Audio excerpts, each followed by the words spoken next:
Vamos a ir a la palabra de Dios en esta hora y quiero invitarle a ir al libro de Éxodo. Específicamente en el capítulo 32 iniciamos la lectura de este día. Pasaban algunas cosas. El pueblo de Israel, como ustedes lo vimos la semana pasada, ya había avanzado, tenía cierta percepción de lo espiritual, había visto milagros que mis ojos no han visto, un mar que se abre, un imperio que cae por causa del poder de Dios, no del poder humano de otra fuerza. Y de repente el pueblo va encaminado en lo que es la ruta hacia la tierra prometida. Dijimos, la tierra prometida tiene varios simbolismos. Pueden ser los sueños de un individuo, no necesariamente un lugar geográfico. Puede ser esa sensación de decir, yo a mis tantos años, yo quiero tener esto, alcancé la tierra prometida. Chivísimo, no hay problema con esa situación. Sin embargo, hay un momento donde el guía espiritual sube a un monte que se llama Sinaí a hablar con Dios. Y Dios le dice que le va a entregar aquellas normas y conductuales de vida, etcétera. Aquí hay otra regla. Escucho mucho predicador que sataniza la ley. Si bien es cierto que vivimos bajo la gracia y no bajo la ley, tampoco podemos apedrear un sistema, porque realmente lo que pretendía hacer era una bitácora, una brújula que le dijera al pueblo qué le agrada a Dios y qué no le agrada a Dios. Reglas como hay en una casa, la mamá y el papá dice venís a las 10. Eso es una regla, es una bitácora. Entonces le iba a entregar las tablas de la ley, pero de repente allá abajo pasaron 10 días, 20 días, 25 días, 30 días, 39 días, a tal grado que el pueblo se había desesperado. Entonces comienzan a pensar en el plan B. La palabra plan B es peligrosa, sobre todo si usted está o pretende estar dentro de la voluntad de Dios. Por más inteligente que seamos, por más sabios que seamos o nos creamos, estamos limitadamente, finitamente versus la sabiduría y la plenitud de Dios. Y desde esa perspectiva, el sentido del concepto de paciencia era que el guía espiritual había dicho, ya vengo. Pero comenzaron a pasar dos o tres cosas. La primera, creo que había un guía espiritual bastante flojo, espiritualmente hablando. Segundo lugar, la gente comenzó a decir, hermano, el versículo número donde nos quedamos la semana pasada, dice, y Aarón, 32:1, viendo el pueblo que Moisés tardaba en descender del monte, se acercaron entonces a Aarón y dijeron, levántate, haznos dioses que vayan delante de nosotros, porque a este Moisés, el varón que nos sacó de la tierra de Egipto, no sabemos qué le haya acontecido. Y Aarón les dijo, apartad los zarcillos de oro que están en las orejas de vuestras mujeres, de vuestros hijos, de vuestras hijas, y traédmelo.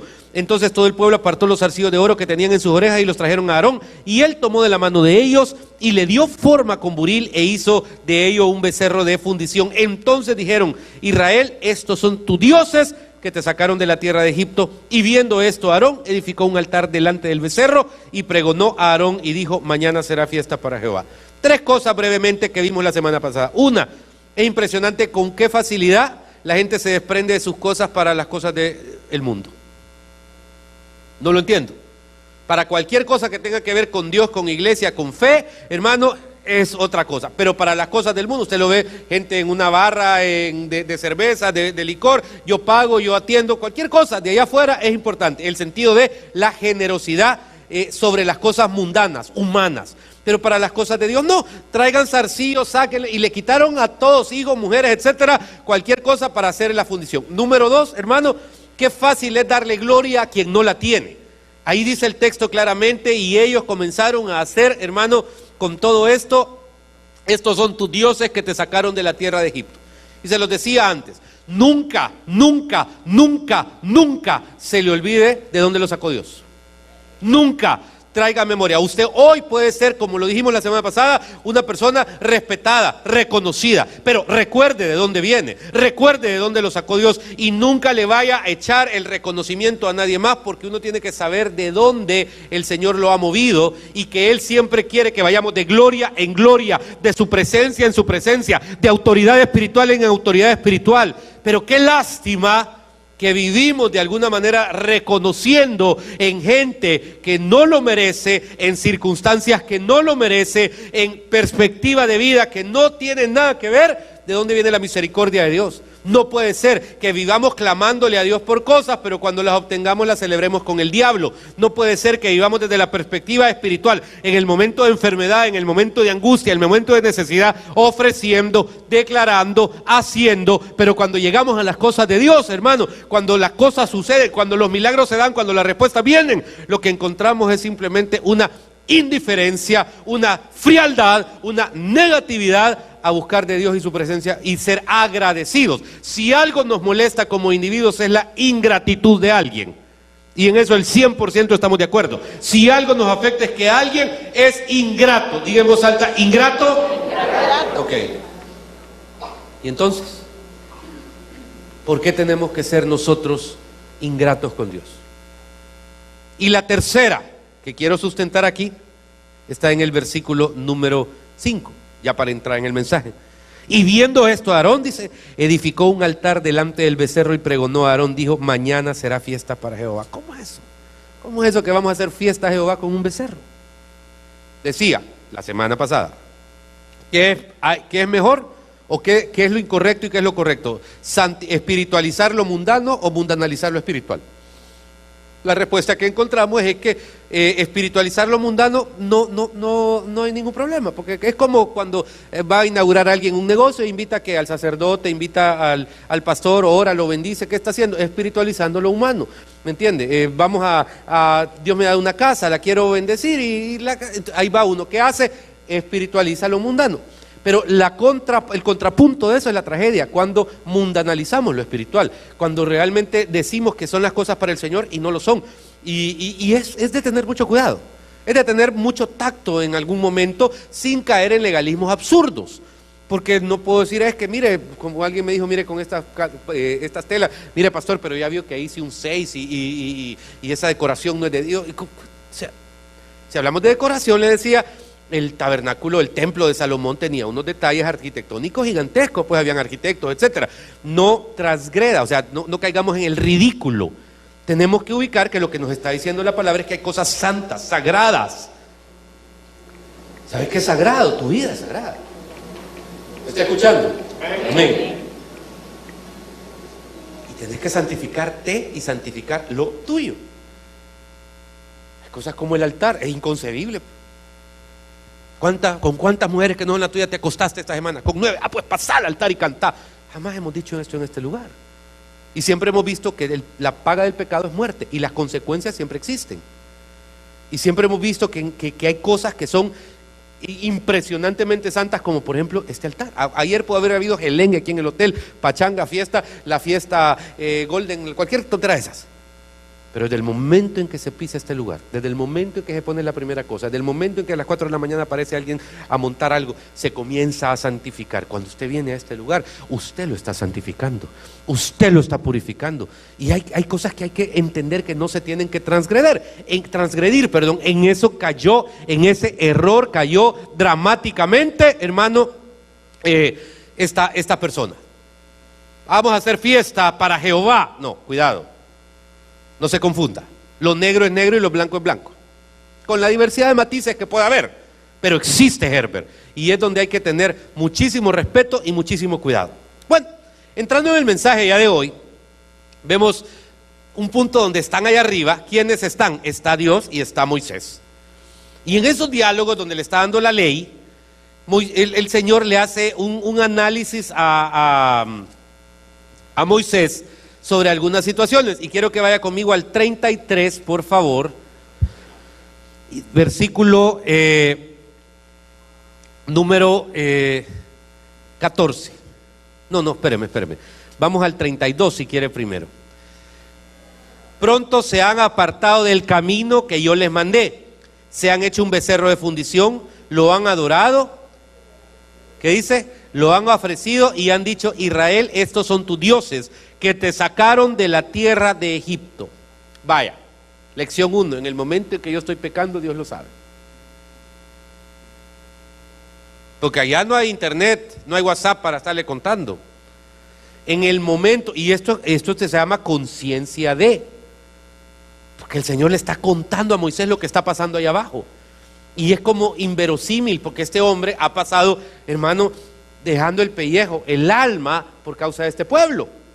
Sin embargo, cuando el Señor le dice eso y le da ese argumento, vea el versículo 10, entramos en uno de los textos más polémicos de toda la Biblia, porque se nos ha enseñado que Dios no es hijo de hombre ni hombre para que mienta o se arrepienta. Pero en el versículo 10 le dice, después dijo Jehová a Moisés en el 9, yo he visto a este pueblo que por cierto es pueblo de dura cerviz. ¿Qué quiere decir cerviz? ¿Alguien sabe? ¿Qué? El cuello, la médula, correcto. Esa sensación de humillarse, esa sensación de agacharse delante de Dios, reconocer su señorío, su gloria, su autoridad. Es algo que es una tragedia porque se supone que es el pueblo de Dios. Pero al reconocer que es un pueblo que es incapaz de decir me equivoqué, incapaz de decir el otro tiene la razón, incapaz de pedir disculpas y pedir perdón en algún momento, le da Dios una tentación interesantísima a Moisés, porque le dice, hermano, versículo número 10, ahora pues, déjame que se encienda mi ira en ellos y los consuma, y de ti haré una nación grande. Entonces Moisés oró en presencia de Jehová su Dios y dijo, oh Jehová, ¿por qué se encenderá tu furor contra tu pueblo que tú sacaste de la tierra de Egipto con gran poder y con mano fuerte? ¿Por qué han de hablar los egipcios? ¿Está aquí? ¿Está oyendo? Amén. ¿Por qué han de hablar los egipcios diciendo, para mal los sacó, para matarlos en los montes y para raerlos de sobre la faz de la tierra? Vuélvete del ardor de tu ira y arrepiéntete de este mal contra tu pueblo. ¿Quién está hablando con quién? Moisés, con Dios. Quiero que no pierda de vista eso. Acuérdate de Abraham, de Isaac, de Israel tus siervos, a los cuales has jurado por ti mismo y has dicho, yo multiplicaré de vuestra descendencia como las estrellas del cielo y daré a vuestra descendencia toda esta tierra que has hablado y la tomarán por heredad para siempre. Y vea el versículo 14, que le explote la cabeza. Entonces Jehová se arrepintió del mal que dijo que había de hacer a su pueblo. Vale. Allá hay un acontecimiento no planificado. Hermano, he escuchado muchas predicaciones un tanto agresivas sobre este tema. La verdad que el Señor establece justicia. Y si hablamos de justicia, lo que este pueblo merecía, después de todo lo que ha vivido, es Helen. Y muchas veces Dios nos da la oportunidad a nosotros de apretar el botón rojo. El botón rojo es aquella situación que hace que arda algo. Ponernos en pleito. Decir, no, yo conozco sus movidas. Hermano, si algo tiene un pastor es información. ¿Usted cree que yo no sé lo que yo sé que usted es? ¿Ah? Pero qué peligroso es el mal manejo de la información. Porque el mal manejo de la información hace vivir ametrallando al mundo entero, vivir peleando con todo el mundo, y uno tiene que aprender a ser tranquilo, a ser pasivo, a ser calmado, a saber esperar en el Señor. Esa perspectiva de ser como el señor de Corea del Norte que le pica por apretar el botón rojo para que salgan los proyectiles, es cuidadoso. Y el Señor lo que le sustenta a Moisés es un argumento parecido al que le sustentó a Abraham. ¿Por qué? Porque algo que es importante que nosotros los seres humanos mostremos, hermano, es esa sensación de misericordia. Si ganas de pelear siempre tenemos, pues. Hay gente que vive incendiaria, que quiere, hay púlpitos que son incendiarios, hermano, de matarnos, pero no. Fíjese que hay veces cuando Dios le pone a uno información de algo o de alguien, sabe para qué es lo mejor que usted la puede tener, para orar por la persona, en silencio. No andale, fíjate que te voy a contar, fíjate que el hermano tal, yo te lo voy a contar para que oremos, ¿oíste, Felipe? Te lo voy a contar porque es necesario, yo necesito desahogarme, necesito contarme que el hermano fulano de tal está en esa situación, pero yo te lo cuento solo para oración. No. Lo que estoy haciendo es siendo chambroso, lo que estoy haciendo es quemando al hombre, lo que estoy haciendo es debilitando sus fuerzas y sus ganas de seguir espiritualmente en las cosas de Dios, porque un día se va a enterar que vos y yo hablamos de él y va a ser otra novela, y por defenderse diga, ay, el pastor me está dando clases a mí de inglés, cuando, papá, y comienza, y el tal Felipe si yo lo conozco, y de repente va a venir la información a nosotros, y de repente viene otro, y de repente viene otro, y ¿sabe qué pasa? Nos estamos autodestruyendo. ¿Se acuerda de Abraham? Mira, Abraham, ya no aguanto y voy a destruir Sodoma y Gomorra y aquí va a haber jaque. Y la respuesta de Abraham: no, Señor, ten paciencia. Tal vez hay uno, ¿cuántos dijo? No me acuerdo, 100, 40, 20. No, de los otros. No, pero es que ya no aguanto. Tal vez hay 20, tal vez hay 10, tal vez hay uno. Tenés que agotar absolutamente todas las cosas. Esa es la lección. El Señor se manifiesta porque en su justicia, hermano, la ira de Jehová cae porque está establecido de acuerdo a la ley, no de acuerdo a la gracia, el sentido de la ira de Dios sobre aquel que comete un error. Ahí estaba. Pero la oportunidad del individuo es conciliar, la oportunidad del individuo es pedir misericordia. Curiosamente, le voy a enseñar algo que si yo hubiera escrito la Biblia, quizás lo hubiera escrito diferente. Gracias a Dios le escribió otro. Porque después de esa gran lección de be cool, calm down y toda la historia, aparece el versículo 15. Y dice: y volvió Moisés y descendió del monte, trayendo en su mano las 2 tablas del testimonio, las tablas escritas por ambos lados, de uno y de otro lado estaban escritas. Y las tablas eran obra de Dios, y la escritura era escritura de Dios, grabada sobre las tablas. Cuando oyó Josué el clamor del pueblo que gritaba, dijo a Moisés: alarido de pelea hay en el campamento. Y él respondió: no es voz de alarido de fuertes, ni voz de alarido de débiles, voz de cantar oigo yo. Hermano, estaban ahí abajo con el venado y todas las alabanzas esas. Y aconteció que cuando llegó al campamento, vio el becerro y las danzas, y ¿qué dice? Ardió la ira de Moisés y arrojó las tablas de sus manos y las quebró al pie del monte. Pero ¿cómo es esto? Hace un rato le estaba dando lecciones a Dios de paciencia. Recapta el punto. Y de repente, cuando ve la escena, arde en ira. Esto solo nos debe mostrar algo. Si usted trabaja con personas, si usted trabaja en un ministerio o tiene actividades, debe aprender que, hermano, existe esa circunstancia en el individuo de mutarse conforme a las emociones o a las situaciones. Por ejemplo, hay mujeres que en cierta edad cambian su manera de ser. Hay hombres que a los 40, 45 se vuelven así, cipotíos. Sí, correcto. Los que tenemos 25 no tenemos ese problema, por supuesto. Pero mire, toda persona puede ser un día una cosa y otro día otra. Ok. Yo no conozco a nadie 100% malo ni a nadie 100% bueno. Pero humildemente le puedo decir, si algo quisiera aprender de este servidor, es que yo no he perdido la esperanza en la humanidad. Porque creo de que Dios usa a aquellas personas que en algún momento no tienen, de las 10 cosas que es su vida, las 10 en óptimas condiciones.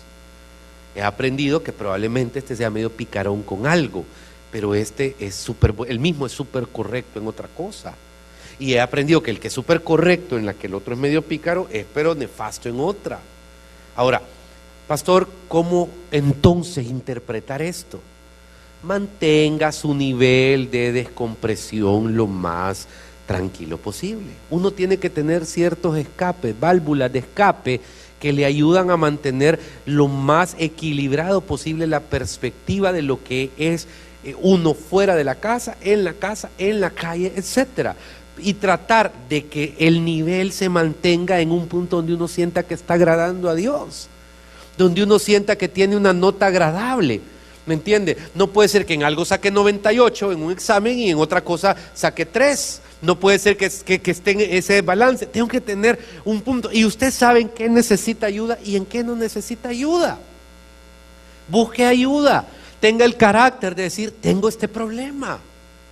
Hermano, y necesito ayuda y necesito ver qué hago o ver cómo lo hace. No se quede callado, no se vuelva una isla, no se vuelva alguien que está usted solo para adentro, solo para adentro, solo para adentro. No tenga siempre solo una perspectiva espiritual. ¿Por qué? Porque tarde o temprano la válvula escapa, explota, y el hombre explotó. Hermano, esto probablemente no nos cuesta, sé que a nadie le cuesta entender esto, porque todos podemos, y este mensaje son sencillos, son simples, pero ve un hombre que explotó, tenía defectos, claro. Un día, por ejemplo, vio una mujer morena, una mujer de Cus, y la tomó. Y hubo un gran chambrerío ahí en el pueblo de Israel. Mira, el líder espiritual tomó a la mujer de Cus y en efecto, el mismo Aarón y María dice que murmuraron contra él. Y dice la Biblia, en efecto, Moisés había tomado mujer cusita. Ahora, ese sentido no nos da excusa para ir a buscar una morena nosotros. Simple y sencillamente, simple y sencillamente estoy explicándote que el hombre que dice la Biblia que no haya habido hombre más manso sobre la paz de la tierra, tuvo 2 o 3 crisis existenciales, pero no 300. Cuando ya sos insoportable, que entras a la casa y todo el mundo se va a guardar a sus cuartos porque ahí viene doña Nerón o don Nerón, entonces el problema lo tenés tú.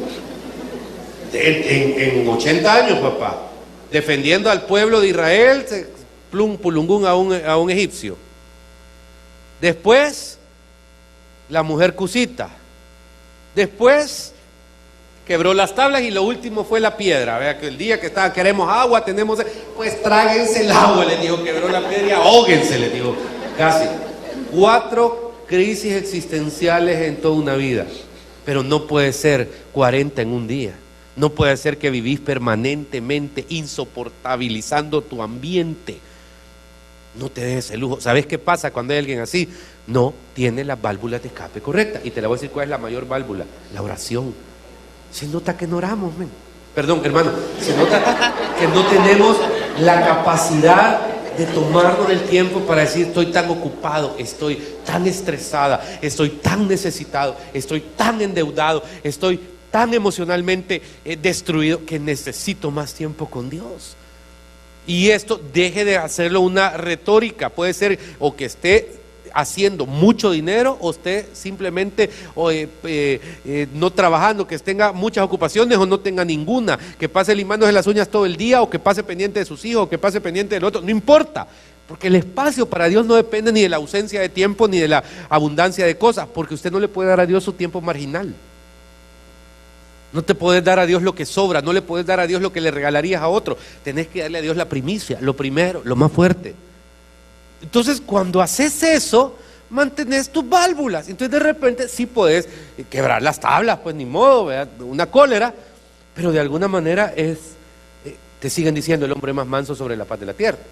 Ahora, vaya, hace el show, hace la escena y de repente comienza a descender y vea lo que dice el versículo número 10.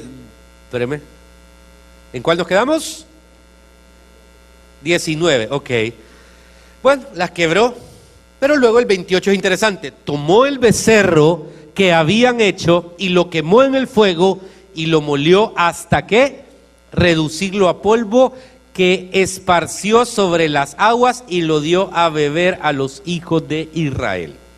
Mire, aquí hay una regla importante. Se había transgredido algo violento. Tampoco le llamemos al problema como que no es problema. El problema aquí se llamaba idolatría. La Biblia nos enseña que nadie puede ser permisivo con la idolatría. Jehová no comparte su gloria con nadie. ¿Estamos claros en eso, verdad? Ok. Entonces había que totalmente tomar una acción sobre ese tótem.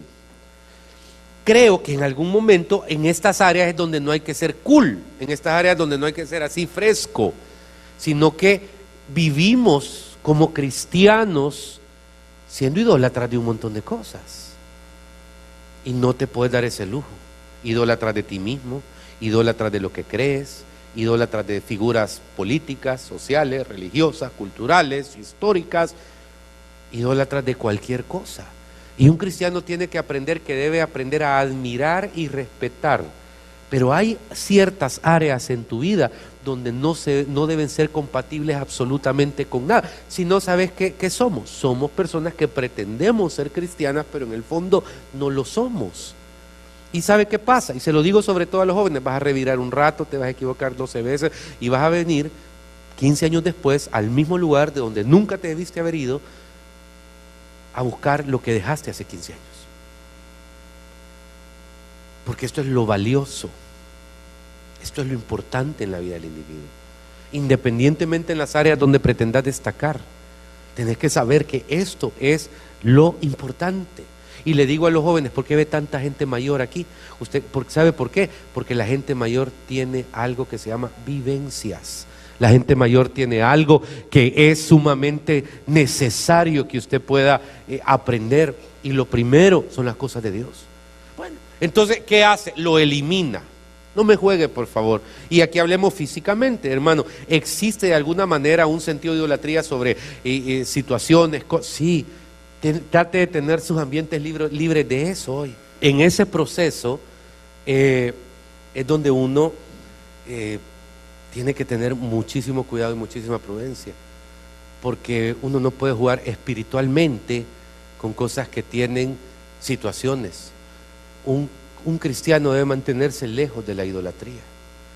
Tarde o temprano usted tiene que renunciar a aquellas cosas que representan algún poder espiritual o humano, porque usted tiene que desligarse de todo eso para depender absolutamente de Cristo Jesús.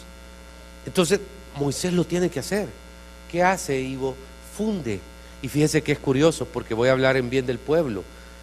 Asumen la responsabilidad, Irene, de decir: ok, probá a qué sabe lo que estaba buscando. ¿Sabe esto igual a las bendiciones de Dios? ¿Sabe esto igual a las promesas de Dios? ¿Sabe esto igual, hermano, a las cosas que el Señor te da? La respuesta es no. Un agua con metal es un agua, si no, vaya allá por Opico. Ahí hay bastante, le invito a que vamos a tomar agüita por ahí. Ajá. Extraída de Opico para usted. Ahí donde decían unas baterías. Con plomo, exactamente. Entonces te está diciendo: a esto sabe. ¿Sabes por qué? Porque todo aquello que es dado de idolatría tiene contaminación, es contaminado. Tenés que tener cuidado de que tu espíritu no sea contaminado. Y probablemente estamos en un tiempo donde por llevarnos las de cool nos vivimos contaminando. No podés permitirte eso. Si ya tenés 2, 3 años de caminar en las cosas de Dios, tenés que ser cuidadosa con qué entra por tus ojos, con qué hablas, con qué compartís. Hay gente que nos contamina. Y eso no se la lleva, por favor, no me refiero a un discurso así de decir, pues a mí, yo soy perfecto. No, pero en algún momento tú sabes quién te influencia mal, quién te tuerce el brazo, quién te hace caer, quién a las 3 minutos de estar hablando con ese tipo estás diciendo las mismas malas palabras que él dice. Y entonces de repente, ¿qué ha pasado? Te estás contaminando. Y uno tiene que aprender a vivirse descontaminando, iglesia. Oye, no todo el que habla bonito, no todo lo que suena bonito, no todo lo que suena hermoso nos va a edificar. Hay momentos donde de una u otra manera uno tiene que cuidarse, y cuando la prueba, me están dando una lección el pueblo. Fíjate que en medio de su rebeldía, creo que eran personas que tenían cierto reconocimiento de la autoridad de Moisés, porque no veo que se rebelen.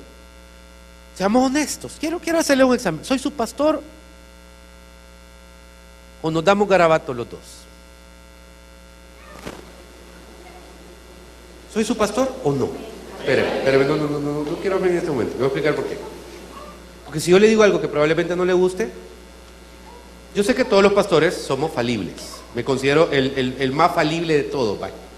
El más humano. Pero en algún momento, si yo le digo: mire, fíjate que yo creo que esto no está bien, probablemente una persona normal, no espiritual, se enoja, se molesta, riega un poquito de lodo y se va. Entonces, ni me engañe a mí, ni se engañe usted. No soy su pastor. Soy un speaker que usted viene a oír de vez en cuando porque en medio le parece lo que digo. Pero ser su pastor es otra cosa. Es entender que a pesar de la fabilidad que pueda tener un guía espiritual es alguien a través del cual el Espíritu Santo me habla y por respeto y amor debo escucharle y debo atenderle y debo sentirme bendecido con la palabra, con el ánimo, con la exhortación, con la reflexión, porque entonces veo que este pueblo dijo, ok, y luego el guía espiritual hace otra cosa interesante, fíjese, y hoy dejemos al pastor, váyase usted a su casa. ¿Es usted realmente la autoridad de su casa? Porque si los hijos no le hacen caso, le cuento que usted no es la autoridad de su casa, le siguen la corriente, ¿ok? Le siguen la corriente.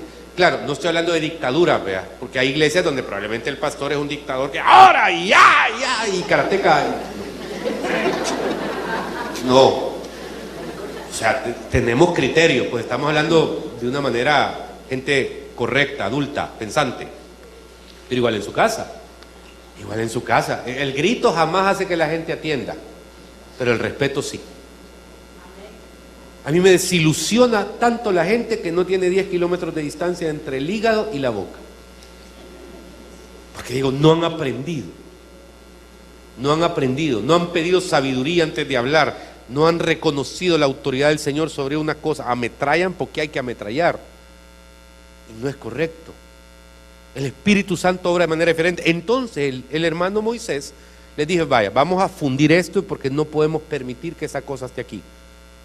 Y si usted tiene chunches en su casa, quiébrelos, por favor, bótelos, haga lo que tengan que hacer, limpie su casa. Eso es sumamente importante. Se han sido consagrados, se han sido enfocados desde una perspectiva espiritual para que me venga la bendición, para que me venga la provisión, para que el cliente entre, todo ese tipo de cosas, hermano.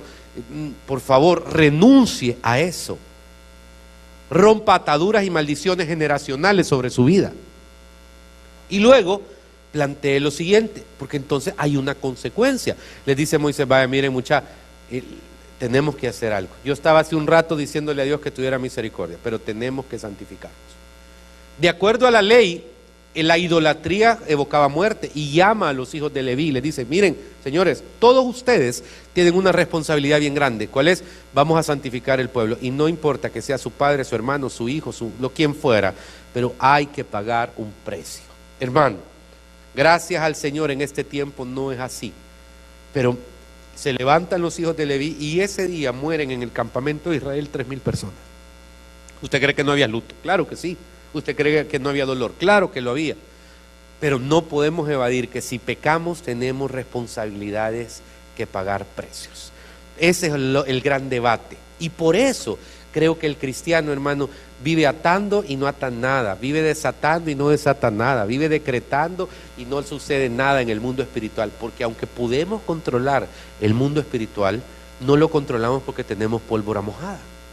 Porque todas nuestras armas, las armas de nuestra milicia, dice el texto, no son carnales sino poderosas en Dios para destrucción de fortaleza, pero en la práctica no destruimos nada, es entertainment, nada más ato, sí, no atas nada, papá, desato y no atas nada. ¿Sabe por qué? Porque la misma boca que ato, hay chambre. ¿Sabe por qué? Porque con el mismo corazón que decreto, tengo amargura. Porque con la misma actitud que quiero construir, vivo destruyendo. Entonces, ¿qué tengo? Pólvora mojada. Y al tener pólvora mojada no funciona en el mundo espiritual. Es importante entender que para que la pólvora se seque y para que en el mundo espiritual se activen cosas que están muertas en nuestra vida y que por pura misericordia de Dios recibimos migajas, tenemos que estar dispuestos a pagar precios. La responsabilidad del cristiano, en primer lugar, hermano, es reconocer que está mal. La responsabilidad del cristiano es pedir perdón. La responsabilidad del cristiano es ser humilde. Diga en voz alta, humilde. Okay. Porque Dios mira de lejos al altivo, papá. Porque dice el texto que Dios atiende al humilde. La responsabilidad del cristiano es entender qué es lo que quiere Dios con su vida, que lo descubra, que camine en Él y que cada vez haya menos de sí mismo en Él y haya más del Señor. Espiritualmente hablando, eso te puede hacer grande. Hace un rato escribí algo en el Twitter. Este es un día porque este país necesita de hombres cristianos y mujeres cristianas efectivas en el mundo espiritual. Pero efectivísimo, puse, este es un día donde los políticos deberían estar en sus iglesias escuchando palabra de Dios y no haciendo política. No puede ser, no puede ser. Y sé, hermano, que hay muchas razones para no estar en una iglesia, pero hay muchas más razones para estar en una iglesia que la cantidad absoluta de razones que hay para no estar en una iglesia. Porque sí es importante que el Espíritu Santo se mueva en nosotros, que la pólvora vuelva a estar, porque entonces vamos a tener el carácter para poder decretar. Cuando dobles rodillas y ores por alguien, que cosas sucedan.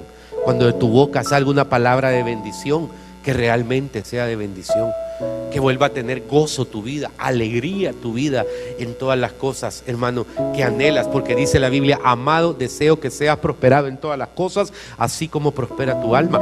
Pero cuando nuestra alma ha dejado de prosperar, se estanca la prosperidad en todas las demás cosas, y no te puedes dar ese lujo, iglesia, no puedes permitir. Entonces, en ese debate hay que tomar responsabilidad. Ok, paga el precio es la sangre de 3,000 israelitas por esa situación, y es pagado, hermano. Y para terminar, hay una parte que quizá para mí uno de los más poderosos momentos de toda la Biblia, porque Dios en este tiempo hablaba a través de una persona. Hoy la relación es con todos. Aquí yo puedo ser un pastor, un interlocutor en alguna manera, pero yo no puedo hacer ni el 1% de lo que tú puedes hacer por ti mismo, si realmente tenés el carácter de adorar y hablar con Dios. Dice el capítulo 33, versículo 7, y Moisés, vamos al 6. Entonces los hijos de Israel se despojaron de todos sus atavíos desde el monte Horeb, y Moisés tomó el tabernáculo y lo levantó lejos y fuera del campamento, y lo llamó el tabernáculo de reunión. Y cualquiera que buscaba a Jehová salía al tabernáculo de reunión que estaba fuera del campamento. Y sucedía que cuando salía Moisés al tabernáculo, todo el pueblo se levantaba y cada cual estaba en pie a la puerta de su tienda, y miraban en pos de Moisés hasta que él entraba al tabernáculo. Cuando Moisés entraba en el tabernáculo, la columna de nube descendía y se ponía a la puerta del tabernáculo, y Jehová hablaba con Moisés. Y viendo todo el pueblo que la columna de nube que estaba en la puerta del tabernáculo se levantaba cada uno a la puerta de su tienda y adoraba. Y mira este versículo: y hablaba Jehová a Moisés cara a cara, como habla cualquiera a su compañero. Y él volvía al campamento, pero el joven Josué, hijo de Nun, su servidor, nunca se apartaba de en medio del tabernáculo. 3 lecturas. El ser rígido en algún momento siempre va a traer la bendición. Debes de definir qué cosas en tu vida no son negociables y qué cosas son negociables. Dice la Biblia que no hagamos nada por contienda. De entrada, si es por pleito, ya está desechado. Pero yo estoy claro que esta iglesia ha entrado desde hace como 9 meses en un proceso donde no lo para nada, solo nosotros. Un proceso donde el Espíritu Santo está haciendo movimientos, está haciendo que cosas pasen, está trayendo personas con dones y situaciones específicas, y nos está llevando a algo que yo no puedo definir qué es. Solo sé que Dios quiere que lleguemos ahí, porque puedo doctrinalizarlo, porque puedo malinterpretarlo, porque puedo idealizarlo en número, en gente, en masa, en ruido, pero no sé qué. Solo sé, hermano, que Dios quiere que lleguemos ahí. No tenemos un solo espacio en medios de comunicación, no tenemos un solo espacio en ciertos proyectos, en ciertas actividades, hermano. No tenemos iglesias filiales. Solo analícelo. Pero es como que el Espíritu Santo nos está demandando algo, nos está diciendo: vamos hacia ahí, vamos por eso, ahí los espero.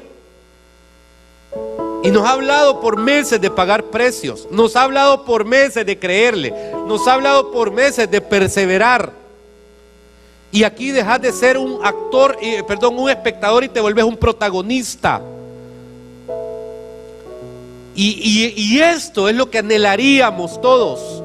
Que yo anhelaría, pueda ser como mire, ¿sabe qué? Le voy a explicar qué pasaba. Tal vez no se lo ejemplifiqué.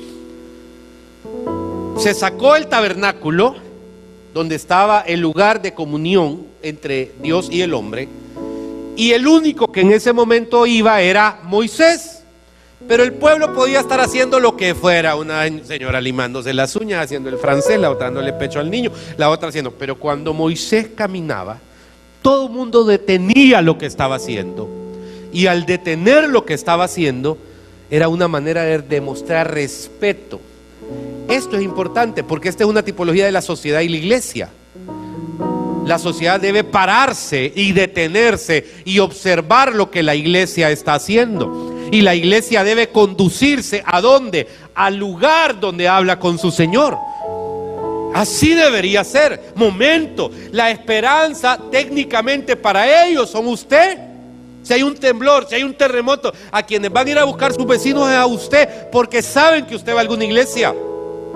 A quienes le van a pedir oración en un momento de crisis, sus compañeros de trabajo, lo que fuera, es a usted, porque saben que usted asiste, que usted toca en un ministerio, que usted predica la palabra en un grupo, que usted es parte de un proyecto llamado iglesia. Se detiene, ¿por qué? Porque es importante que la iglesia avance, porque la admiran.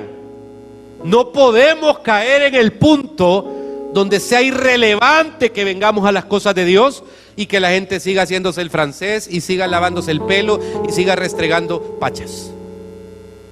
Es una gran responsabilidad. Entonces, al ir a la iglesia, al entrar en el tabernáculo, dice que cuando estaban adentro, los de allá afuera, ¿qué hacían? Adoraban. Porque era necesario, era al final para ellos. Qué bueno que esta persona esté buscando de Dios, qué bueno que esté en la presencia de Dios, qué bueno que le esté adorando, que esté ahí y habla con Dios. Créame, cara a cara, yo no sé qué hablaría con Dios. No me imagino, pues si soy tan indigno que no. Pero ¿sabes lo que es cara a cara? ¿Qué pasó, men? Platicar cara a cara. Te conté ayer que soñé que te estabas casando, ¿verdad? Ok, eso es platicar cara a cara.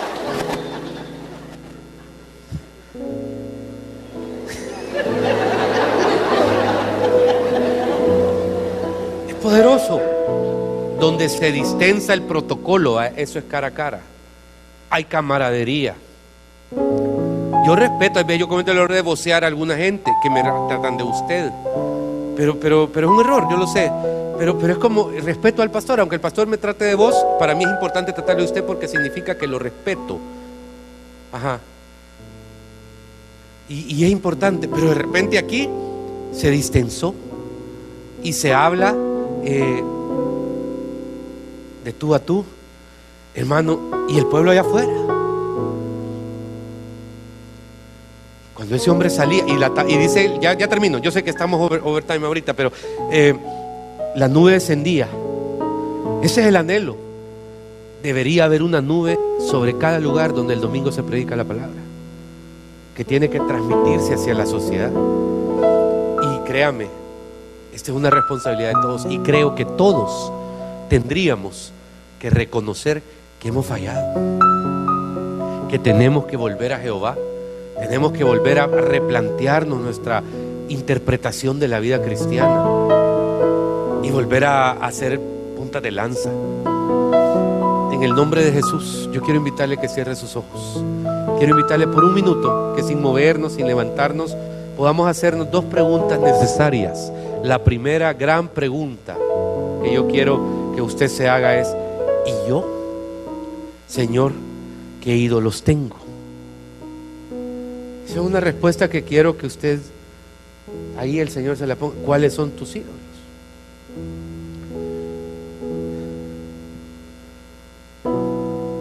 Eso es poderoso. ¿Cuáles son? Y entrégueselos ahora. Quedan destruidos en el nombre de Jesús. Toda conceptualización mental de algo que tiene más poder que Dios en mi vida, más influencia que Dios en mi vida, queda cortado en el nombre de Jesús, queda arrancado en el nombre del Padre, del Hijo y del Espíritu Santo. Frecuentemente me hacen esta pregunta: ¿qué debo hacer para crecer espiritualmente? Lo primero, recibir a Cristo como tu Salvador personal, pues permitiéndole a Él entrar en tu vida, puedes llenar esa parte espiritual que absolutamente nada más puede llenar, solo Él. Recibir a Cristo es hacer una oración diciéndole al Señor: Señor Jesús, te entrego mi corazón y mi vida. Te pido vivir una vida conforme a tus planes y tus propósitos. Perdona mis pecados. Reconozco la cruz como el lugar donde alcanzo perdón de pecados, salvación y vida eterna. Entra en mi corazón. Para crecer espiritualmente, debes hacer básicamente tres cosas: leer tu palabra. La palabra de Dios te hablará día a día. La Biblia alrededor de cualquier elemento que estés atravesando. segundo lugar, que puedas orar, platicar con el Señor de todo lo que te pasa y también congregar, reunirte con otras personas como tú a escuchar la palabra de Dios y a aprender de Él. En Iglesia Quemuel te esperamos en el Hotel Hilton Princess de la zona rosa de San Salvador. Ven y acompáñanos todos los domingos y permite que podamos abrazarte y estrechar tu mano. Dios te bendiga.